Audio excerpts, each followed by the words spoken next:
Video sa usa ka pari sa Santo Tomas, Davao del Norte kinsa daw napungot atol sa bunyag nag-viral sa social media. Dugang detalye sa report ni John D. Esteban.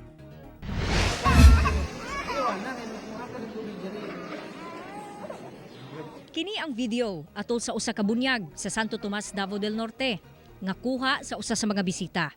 Makita nga gihatagan sa pari og instruction ang inahan labot sa saktong posisyon sa bata, una kini bendisyonan.